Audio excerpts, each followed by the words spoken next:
Afternoon.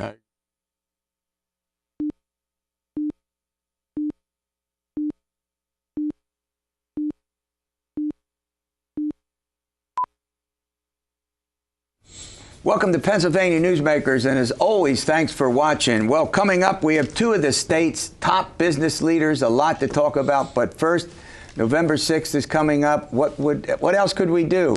A big pre-election show? Let's get to it. This is Pennsylvania Newsmakers, a fast-paced, unrehearsed weekly discussion with and about the leaders who shape your world. And now, here's your host, Terry Madonna. Well, as I indicated earlier, November 6th is going to come along and come very, very quickly. And joining me to chat about some of the big elections, as often is the case, is Steve Esack. He's with the Allentown Morning Call, and Sarah Ann Hughes. She's a state capitol reporter for Billy Penn and the Incline. You're a newbie. This is your first time on the program. It is. Thank you for having me. Well, we're delighted. We're delighted you could be here. All right, Steve. Let me start with you. I almost don't know where to start. There's so many elections to cover. But you know what? We have two statewide races. U.S. Senate, Congressman Lou Barletta is challenging the incumbent Bob Casey. Governor's race, we have a former state senator named Scott Wagner, as everybody knows, running against Governor Wolf, Tom Wolf, seeking his second term. That seems to have gotten downplayed, except for the commercials. Is it me, or is it the sense that this doesn't have the same kind of oomph we normally would see? Yeah, there is no oomph in that, and I think that has to do with your typical midterm wave that's coming here. When it's the opposing party usually picks up seats and has more of a voter rah rah rah versus the president. And as we know, Donald Trump is very controversial president right now. So the Democrats have been way more engaged. And that hurts Lou Barletta, the Republican candidate for U.S. Senator, because he is thunder or lightning. I forget which one he was, but he was one of the first congressmen to back Donald Trump. Yeah, and that doesn't play well in the Philadelphia region, where the huge voting base and that kind of thing, or up in my neck of the woods, the Lehigh and parts of the Lehigh Valley. Right. And Scott Wagner, he spent 4 years in the state Senate, often throwing bombs at everybody under the sun, right? Basically. Also throwing bombs at his fellow Republicans. So that's hurt him with the moderate Republican base, and it did him no favors in this among Democrats. I'm just sort of surprised that it just doesn't. It seems to be much. It has a lower key.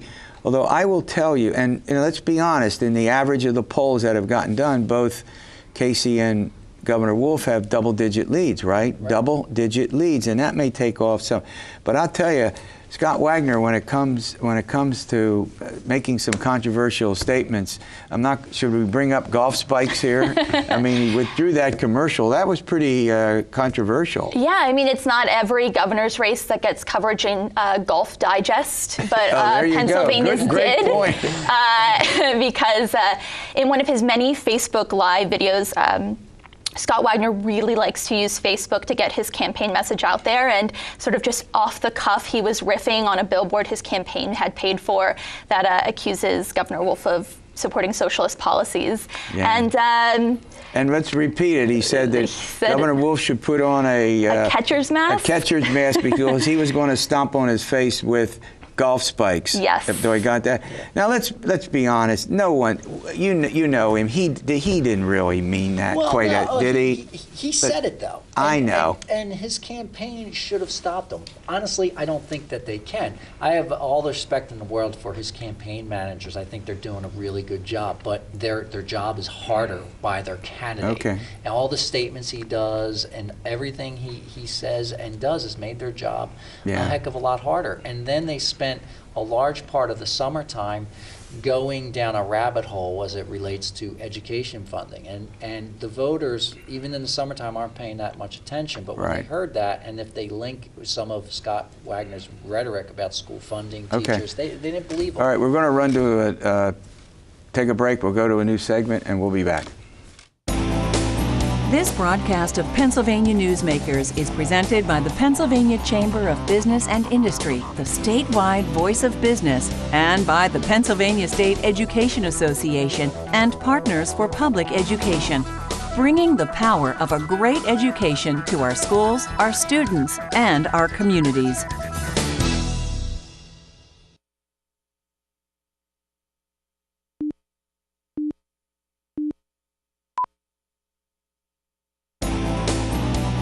This broadcast of Pennsylvania Newsmakers is brought to you by the Pennsylvania Highway Information Association, the go-to source to learn about transportation projects and issues.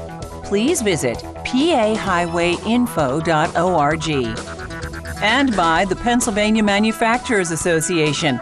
Business in Pennsylvania is our business. Well, Steve Esack and Sarah Ann Hughes join me. They're both reporters. They cover the state capitol and all things politics in Pennsylvania. Sarah Ann, I'm going to start with you. The Pennsylvania legislature, Republican control. I've not heard anything that suggests there's going to be a big shake-up at the end of the day. Republicans more likely than not to retain control of the legislature. You follow it.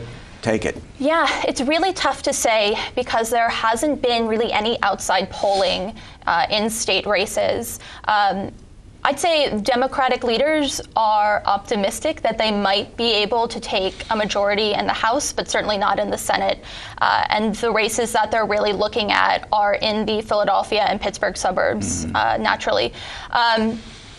Probably the most contentious and flippable maybe Senate seat for them is out in the Pittsburgh suburbs. You have Democrat Lindsey Williams against Republican Jeremy Schaefer. She was just sued.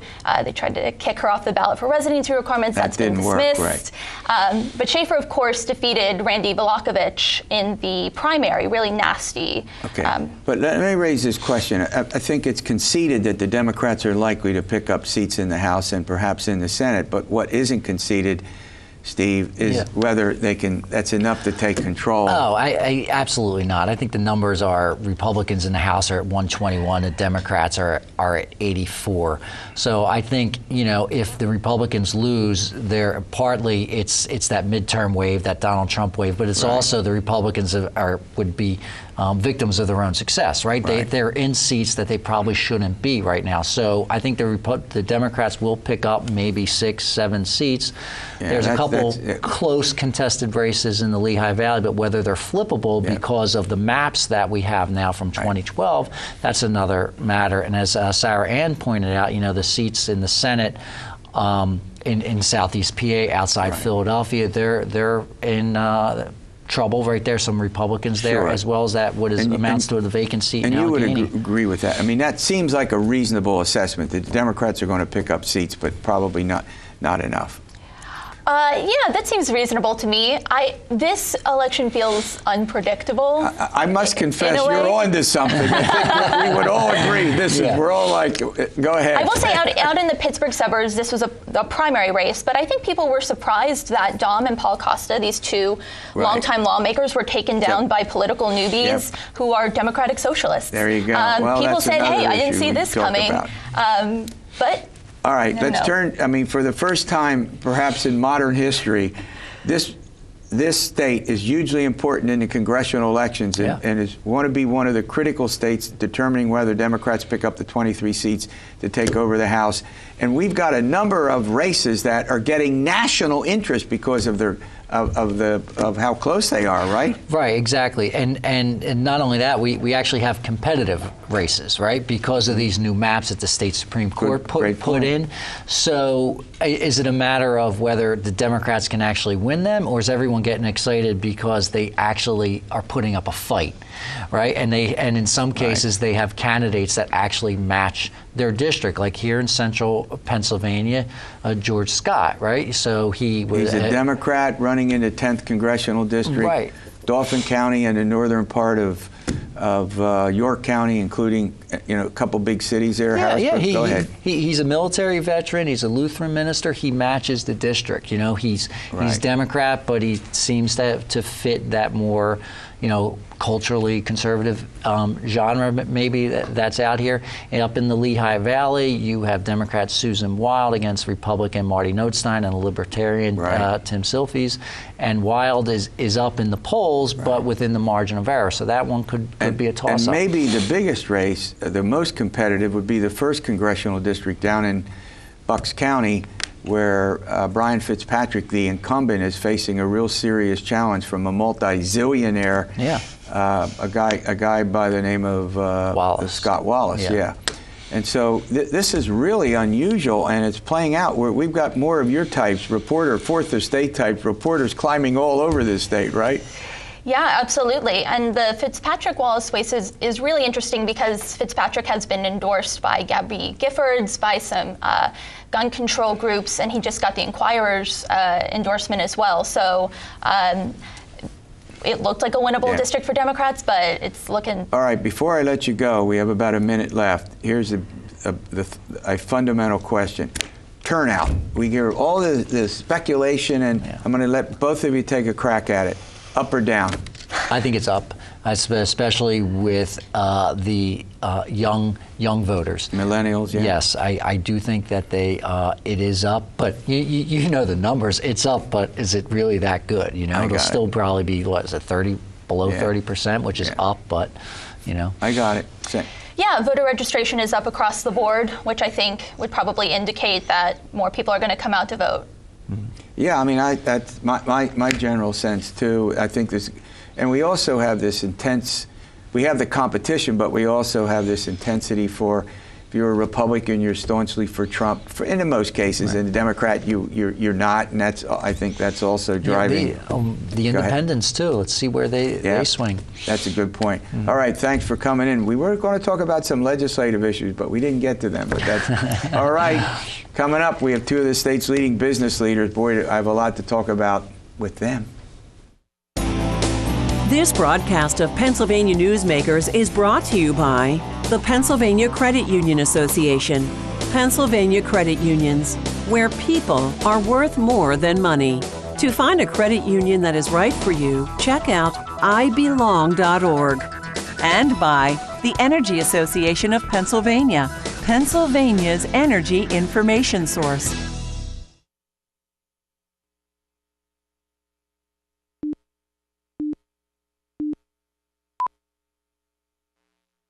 This broadcast of Pennsylvania Newsmakers is brought to you by the Association of Pennsylvania State College and University Faculties, representing the faculty and coaches who are devoted to providing quality public higher education for Pennsylvania's college students.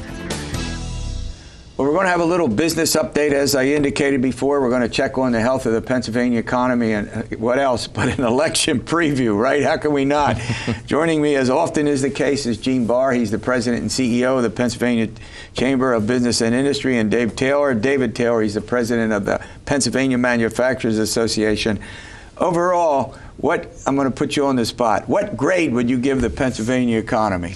At this point, I'd say it's a B-, which is better than it has been. Certainly, we're seeing some of the benefits of the national uptick.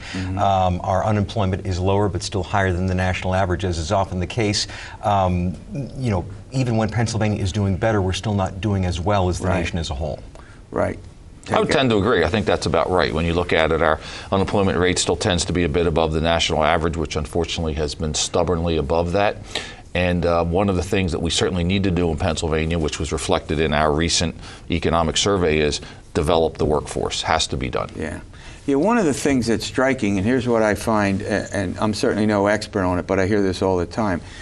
There are now more jobs listed than there are people applying for them because you can't match up the skills, the training, the experience of the workforce with the jobs, in what I call the new economy. Am I off? No, that's absolutely correct. That we are in a position now where there are more jobs available than there are people who are looking for work, and that what we're hoping for, I mean, what we should all be hoping for is that this will put upward pressure on wages, so people will be compensated better, and also that having higher wages will entice some people to come back off the sidelines, because what the viewers need to remember is that the unemployment number only counts people who are looking for work, that people who have given up are no longer counted, and that statistic is called workforce participation. Our workforce participation rate is very low. But we do have, I mean, nationally, I know this is true, and you're the experts on our state, but there are people who've dropped out of the workforce, Gene, who are now coming back into the workforce, correct? Well, there's a lot of truth to that. A lot of that is, as Dave notes, wages have come up. In fact, the most recent numbers I saw, the wage percentage increases for blue collar are higher than the percentage increases for white collar. So I think you are seeing people come back in. Our problems have been, when you talk to employers in the state, you're right, it is about aligning what skills are needed for a particular job. But it's literally, and I've talked to employers who say, I need to get someone who will show up on time, who will show up at all, who will pass a drug test. And the opioid crisis is hitting the workforce. It is driving down labor participation rates. It's certainly part of it, and it is a tremendous problem. It is a workforce issue. And of all things, it's one thing, and you know, you folks have talked about the discord. We've talked about the discord in the legislature, the difference between, you know, a liberal governor, a conservative legislature.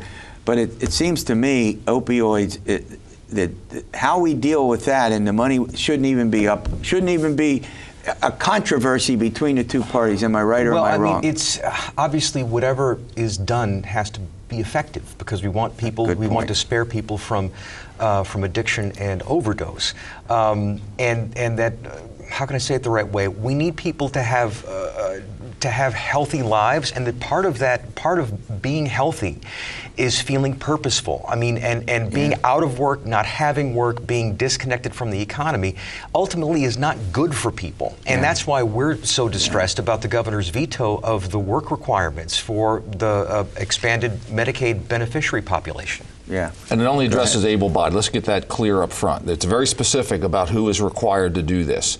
And unfortunately, the governor did veto it again. He vetoed a similar bill, as I recall, in the past. Right. But it's better for the people who are on there, because it helps them develop their skills, get them back being productive. It's fair to the taxpayer. It's fair all the way around. I don't know whether the issue was because I know that the government unions don't like this and don't like people coming in, because part of it was community service. But it's something that really needs to be done. The typical taxpayer strongly supports it. I think the one thing we need to begin to seriously think about the kinds of counseling and educational assistance for people coming up through the education pipeline, so that they can get linked to where the jobs are and, you know, find employment.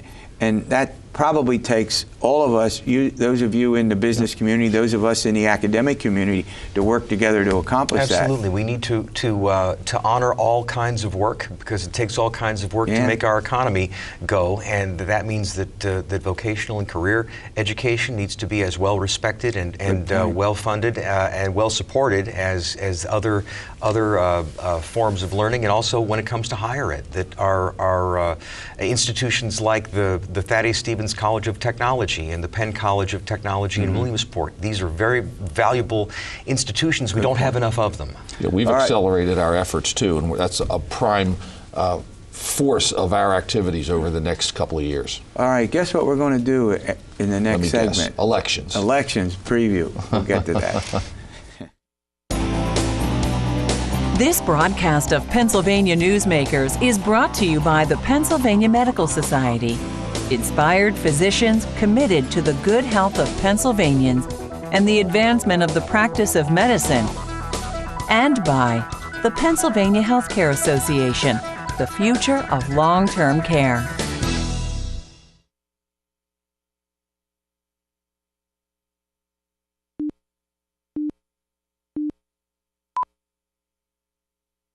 Welcome back. Political preview. All right, Gene Barr.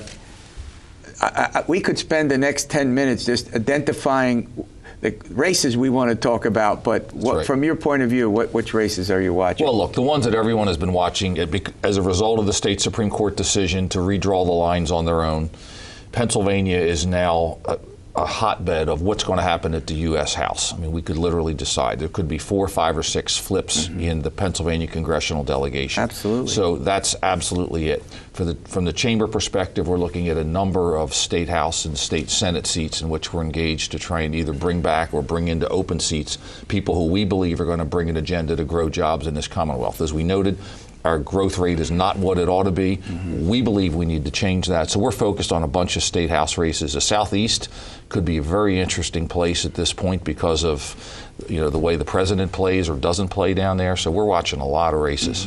You know what's fascinating is how many extraneous issues have come into it. The Kavanaugh confirmation, where that motivates Republicans. I can't even begin to get a sense about what the caravan, 7,000 folks moving up through Mexico. They probably won't reach our border before November 6th. But, and I mean, it's amazing what outside, activities and interests could affect this outcome, isn't it? Well, as a great American once said, it ain't over till it's over. Good point. And, this is what we discovered in states that have mail-in ballots and whatnot, that things change right up until Election Day. And certainly the fact that Americans are concerned about the integrity of citizenship, the sovereignty of the nation, the security of our borders. And again, no matter what one thinks of the president, he won Pennsylvania, and that was his keynote issue. It's interesting. You brought up the open borders, and we're talking about certain candidates running on the socialist side who favor complete open borders, abolition of ICE, et cetera. And you mentioned the Kavanaugh situation, which of course, we all talk to people out there, they know we're involved in this business, who will say, and I've heard from people who have said, you know what, because of what happened, I'm voting straight Democrat. I've heard other people going, because of what happened, I'm voting straight Republican. Well, hold on. In some of the surveys, it went 80% of Republicans say they believe Judge Kavanaugh. 80% of Democrats say they believe Dr. Ford. Yes. So it has really divided people by party. What do you know? Yes. Well, I mean, yes, and certainly the mob mentality, the idea that this after the buzzer late hit with unconfirmed allegations against a person who has an otherwise flawless record. It devolved into demagoguery. It should never have been handled in that way. And I think that at least for conservative voters, it reminded them that there are things that they like less than Donald Trump. Yeah, I mean, Dave's on to something that we're all trying to figure out, and that is one question. Did the Kavanaugh confirmation motivate Republicans? Now, you have your ear to the ground on this, and they were lagging behind. Enthusiasm edge definitely with the Democrats. Now, there's some evidence that. What's your general sense about that? A lot of evidence is it's moved up, and it has moved up significantly. The generic polling has closed to a large degree. A lot of Republicans are motivated. But again, as we've said, a lot of Democrats are motivated too. It's unfortunate that what has happened in Washington has caused just further fractionalization of this country, that it is further divided rather than brought people together. The attacks or the attempted attacks over the last couple days have again reinforced that. The attacks on the members of the Republicans last year, the shootings, I mean, these things just keep driving things further and further apart. We've got to figure out how we pull that together. It's easier said than done, unfortunately. In a word or two, we have 30 seconds left. Are we going to have a bigger turnout, a larger turnout than usual, just from your sense, from what you're hearing, particularly from your members? Yes. Larger turnout? Yes. You agree I think so with that? too. I think so too. That's my general sense. Of course, we'll wait the evening of November 6th to find out for sure. All right, great update. Thanks for coming in. All right, we'll see you next week for another edition of Pennsylvania Newsmakers, and as always, stay well.